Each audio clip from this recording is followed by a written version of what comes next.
बालेश्वर जिला नीलगिरी रे बनमाली ब्रह्मचारी 120तम जन्मवार्षिक उत्सव खूब आडंबर सहकारे निम्न माध्यमिक अवसर प्राप्त शिक्षक और कर्मचारी मंच नीलगिरी आनुकूल्य रे गुरुकुल भवन रे 18 तारिख पूर्वाह्न 11 घटिका समय पालित हो जाइछि।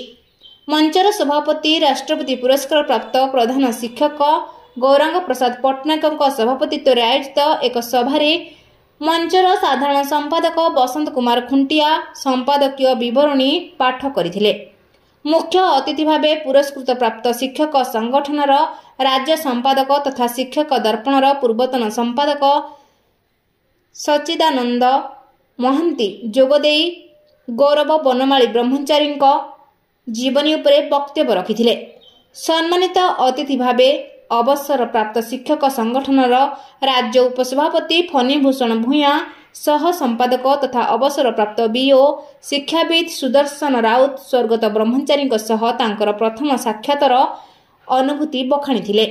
मंच परिचालना करिथिले राज्य पुरस्कार प्राप्त अवसर प्राप्त शिक्षक शिशु साहित्यिक रूप थालियार संपादक निरंजन प्रसाद बारिक। समाज क्षेत्र में विशेष अवदान पाई दैनिक समाजर सांबादिक अशेष कुमार स ओरफ अतुल को दक्ष सांबादिक 2024 रे सम्मानित कर संबोधित कर एथिरे मकरंद मंडल भागवत बेहेरा निरंजन साहू सारथी बेहेरा सुरेंद्र पृष्टि और उन्मित उपरा संघर कर्मकर्तागण धन्यवाद अर्पण करथिले। भागवत बेहेरा नीलगिरी विमल दली रिपोर्ट रूपाथालिया न्यूज।